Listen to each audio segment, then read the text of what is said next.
For the past 6 years, I have dedicated my life to calisthenics and got my physique from looking like this to looking like this. But there's one muscle that stood out when it comes to growth in my journey, and that is my chest. Bro, how many push-ups do you do? What do you do for your chest workout? What is your chest workout, bro? That day, what chest are you taking? Guys, it's not that difficult. For these past 6 years, there's only one main exercise I did to grow my chest. Push-ups. I believe that if you use push-ups for your primary chest exercise in your routines, it will not fail to grow your chest. That's why I put together this list with 10 push-up variations to see which ones you should or shouldn't use. Let's get into it. Variation number 1 is going to be the regular, normal push-up. Now listen, man, when it comes to pure chest growth, this variation right here is what I've used for the longest. Now listen, the regular push-up is very good. Of course, if you do it correctly. I've seen a lot of people doing it very incorrectly. Not just bad form, but they treating it like it's a type of hypertrophy, bodybuilding, rep range type movement. And you gotta stop treating the normal bodyweight push-up like that.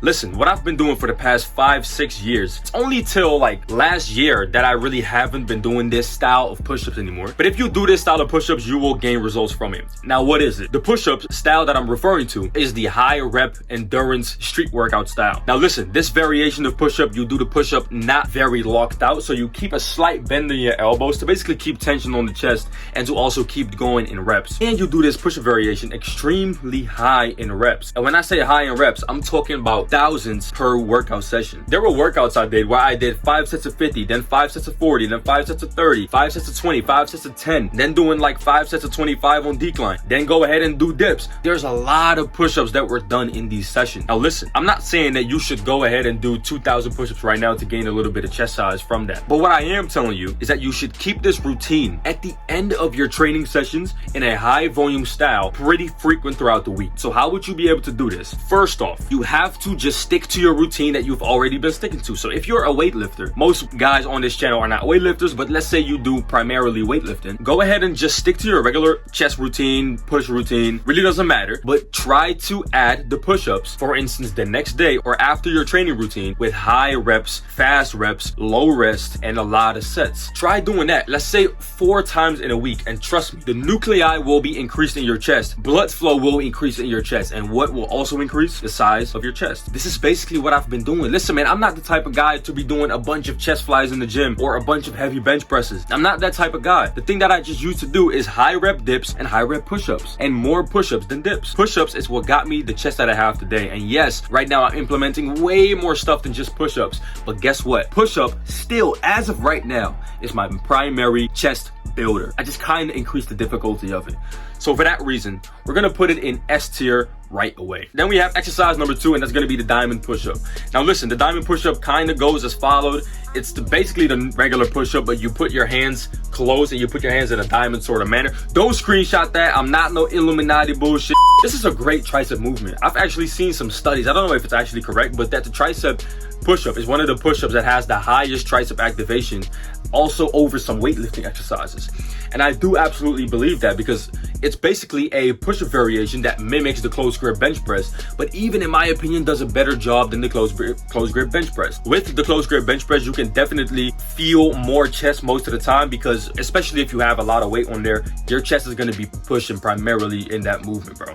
And yes, in the push-up, same thing, but what is also going to be working a lot more with the diamond push-up is the fucking tricep, especially that medial head and the short head is going to be working a lot. So definitely think that you should add this into your routine. I don't think it should be the main push-up you only do, because after a little while, by doing a lot of diamond push-up, your wrists are going to suffer from it. That is why I definitely believe in exercise selection, where you have a few exercises into your routine that you're going to be swapping through, right? Because you want to be having variations in your routine so that you can switch variation to variation, because after a little while your joints are gonna fucking hurt from it. So I'm gonna put it in A tier. So let's move into the next exercise. The next exercise is going to be elevated pike push-ups. And this is my favorite shoulder exercise out there. Now, this is a push-up variation that is very, very underrated. I don't see a lot of people doing it, and I don't even know why. Like, to be honest, I don't see a good reason why people should not do this exercise. It's one of those exercises that will always provide you with a lot of shoulder aches, a lot of shoulder pain, but also shoulder growth. That is exactly what you want, right? This shoulder exercise should always be into your routine when you're training push. Now, why is this exercise so important? When we look at building building muscle in general in our upper body. It's very effective to have a overhead press in there. But we do calisthenics. We don't have overhead presses. We have upside down presses, such as handstand push-ups, such as Hindu push-ups, and also the pike push-up. Now you have the normal pike push-up and the elevated pike push-up. The elevated pike push-up really mimics the handstand push-up very well. And I think that the handstand push-up, if you can do them correctly, or you can do them on the wall, is one of the most effective shoulder exercises that you can do. So I'm putting the elevated pike push-up immediately in S tier. Everything, in my opinion, is absolutely great about this exercise, especially if you put your hands a little bit higher and you can go deeper, get that deep stretch on your delts, push all the way up, and literally push your head through your arms to get that squeeze on the traps on the shoulders. You will absolutely burn out from this. I've been doing this for the past 4 weeks and I've already seen progress in my shoulders from just adding it in for a month. So that's going in S tier right away. Then we have variation number 4, and that's going to be deep ring push-ups. Now the deep ring push-up, I'm going to be automatically sliding it in at the best tier, and that's S tier. It is, in my opinion, the best chest exercise that is out there, especially if you have a elevated surface where you put your feet on, you got weight on your body, you stretching very deep, you squeezing all the way up top. This is literally the perfect combination of every single chest exercise that exists. You have the push-up, which is of course one of the most effective. You have the bench, you have the fly, you have the incline Smith machine. Everything is literally like this exercise, but fucking better, okay? Do this exercise consistently if you want to gain chest size. Listen, I have gotten 3 programs out right now, which are very brand new. It's called the Bodyweight Bodybuilder. I have 3 volumes of the Bodyweight Bodybuilder. That's what my new programs are called. And the V3, the volume 3, which is out for pre-sale right now. Let's go ahead and get it right now before it actually launches. And in that program is filled with these type of exercises that are going to bring you to a whole nother level when it comes to muscle growth. So go ahead and get that right now. It's the top link in the description. I'm putting it in S tier absolutely right away. The stretch at the bottom, fucking phenomenal. And that is exactly what we need. I have always been noticing that if I add a deeper stretch to a certain exercise, you will grow from that exercise way more than if you do not do that. So I definitely think that ring push-up should be in S tier always. And you should always keep this in your routine if you're training chest. Then we have exercise number 5, and that's going to be the tricep push-up. Now this is literally my favorite tricep exercise. I always do this on my arm day. Tomorrow I got fucking arm day, man. I'm finna film it for y'all. It's my favorite exercise ever. The triceps are fucking destroyed every single time. And the reason of it is, you can do it a couple of ways, but the reason of it is that the stretch at the bottom is very, very intense. Now with the triceps, there's of course a limited amount of stretch on your triceps because your forearms are eventually just gonna hit your biceps, right? And the moment when it hits your biceps, that's the maximum squeeze that you can get. Now you can of course also go more overhead so that you get even a deeper stretch in that long head. But right here, the stretch is enough when you're just right here at your head and your forearms are basically touching your bicep. That's enough. But the moment you extend up, what you want to focus on is not just pushing up like a regular push-up, but you want to keep your elbows very tucked in and really only squeeze up with that long head. And when you're right here, you want to squeeze your lats. That is the fucking secret, man. Most people don't tell this. Most people say just squeeze your triceps, squeeze your lats. The reason why is when you squeeze your lats, if you know how to actually do that, your lats will squeeze against that long head which you are training. And when you then squeeze the long head, it will be a tighter squeeze and you will get a quicker pump from it. That's always what I've been doing with any tricep movement, is really use your lats as like an arm blaster. You know those arm blasters that you have in the gym that you can just fucking curl with? Use your lats as an arm blaster by getting more tricep squeeze from your lats. One of the best tricep exercises that I know in calisthenics. I'm putting in an S tier, man. Fuck it. Then we have the archer push-up. Now this is one of my least favorite push-up variations, and I'm gonna be putting it straight in C tier because it's not a really bad exercise, but it's not good either. It's not the type of exercise that I would recommend when it comes to chest growth or when it comes to push-up increases or whatever the fuck you want to do with this exercise. I don't really recommend it. I would rather have you just stick into the regular push-up variations where it's just laterally, not unilaterally. It's still a great unilateral movement. You have a lot worse unilateral push-up exercises, but the thing about a archer push-up is that you use mostly shoulder on that negative. It's not really going to be a lot of chest movement involved in there. Unless you're like insanely strong and you can do that shit easily, then of course it's going to be a little bit easier, but I do not recommend people to actually use this exercise to gain chest size. Just do the regular push-ups, just do the regular diamonds maybe to get some more chest squeeze on the top. Do some ring push-ups to get some more stretch on that bottom. But the archer push-up, it's just a little bit of a mix of nothingness. I don't really like it. Some people really enjoy it because it might feel good, but is it an actual good exercise to use to get hypertrophy and strength weight? I don't really think so. We're going to be putting it in C tier for that reason, but it's still good. Go ahead and try it if you want to. Then we have exercise number 8, and this is going to be the Hindu push-up. Now the Hindu push-up is basically a regression, or for some people even a progression from the pike push-up. For me, it's definitely a regression. I can do more Hindu push-ups than I can do pike push-ups. My upside down work is very weak, and this exercise helps me quite a bit to actually get that that pike push-up strength going, right? Now, is it a good exercise for your shoulders? It's of course a primarily shoulder exercise. Yes, I do absolutely think so, because it is actually perfect if you want to learn the pike push-up and if you actually want to get into shoulder training with calisthenics. The reason of that being is because in that top position, you're basically doing a pike push-up negative, but because most people are not really strong enough to push themselves from that position up again, you let yourself drop all the way, you rest at that end position, then you transition all the way up again until you're in the position that you started off with. Now, that's, in my opinion, a great exercise to do in order to gain strength in your shoulders and to get that beginner strength going, right? So the moment you actually have done this, go ahead and get into the pike push-up once you're comfortable enough. I do think it's a great exercise. I don't think it's better than a pike push-up, so I'm going to put it in A tier. But if you want to do, let's say, shoulders, let's say you have a shoulder day with calisthenics, don't be afraid to put this exercise into your routine. It's a fucking amazing exercise. Go ahead and do it. Then we have exercise number 7, and that's going to be in and out push-ups. In and out push-ups are fucking great, man. I don't even know why most people do not include any of these type of exercises, but the in and out push-up is basically a perfect mix between a regular push-up but also adding in explosiveness in there, right?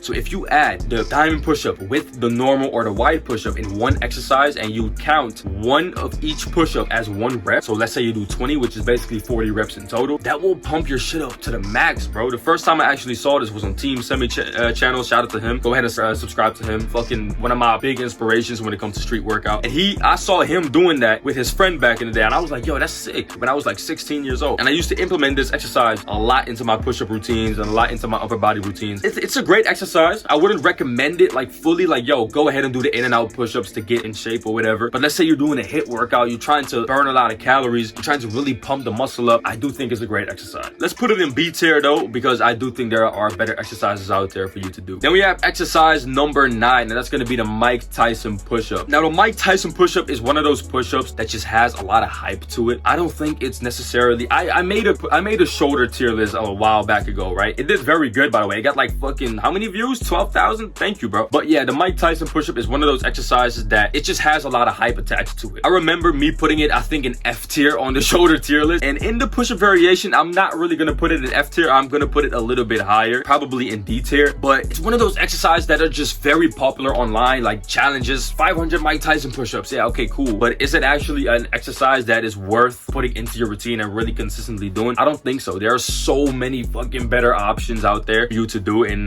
gain tricep size, shoulder size, chest size, and gain endurance from it. So I definitely think that this exercise is not an exercise that you should constantly put into your routine and do. So for that reason, D tier, because it's also not a very bad exercise or something. Then we have the last exercise, and it's going to be one-arm push-ups. Now, the one-arm push-up is something that I never include. In my opinion, I even put the archer push-up over this because the one-arm push-up is just very unstable, as we all know. Most of us need to like do some weird crab shit to be able to do one-arm push-ups. And yes, there are some athletes out there who basically dedicate their life to one-arm push-ups, right? And I totally, respect that. I would never do one-arm push-ups in a routine myself. I don't really see the value in it. It could be a great shoulder exercise or a tricep exercise if you treat it like that. If you treat it like a single arm push down, if you treat it like a single arm, I don't know actually what the fuck I'm talking about. I don't really like the one-arm push-up. If you can do this exercise very well and clean, which most of us can't, most of you can't, then it's going to definitely be a D tier or an F tier exercise. But if you actually dedicate your life and you train this exercise very consistently, once you can actually do this very correctly, very good, and actually for high reps, then I would actually bump it up to like B tier, because then it would quite give you a lot of shoulder activation for that reason. But other than that, don't really use this exercise too much. In my opinion, you would rather off be doing the exercises that are in B tier and S tier for sure. And so those were the 10 exercises. And again, bro, if you like doing any of these exercises that I rated quite low, fucking do you, man. I don't care. Do you. If it feels good for you, let's say you feel a great chest pump with archer push-ups or one-arm push-ups, go ahead and do archer and one-arm push-ups. I'm not the boss. I did not make up the rules. Go ahead and do what you want to do and do what feels good for you and do what actually brings you results. If something brings you results that didn't bring me results, doesn't mean that is incorrect. Even though I'm the fucking GOAT, you should do what you want to do. You know what I'm saying? Nah, I'm playing, by the way. But yeah, man, thank you for watching this video. And again, go check out the top link in the description for the bodyweight bodybuilder to build muscle with calisthenics yourself, with all of these push-up variations, with also tons of push-up variations. Go ahead and check out the volume 1, volume 2, and volume 3, which are out for pre-sale right now. I'll see you in the next video. And as always, make the sacrifice and stay resilient.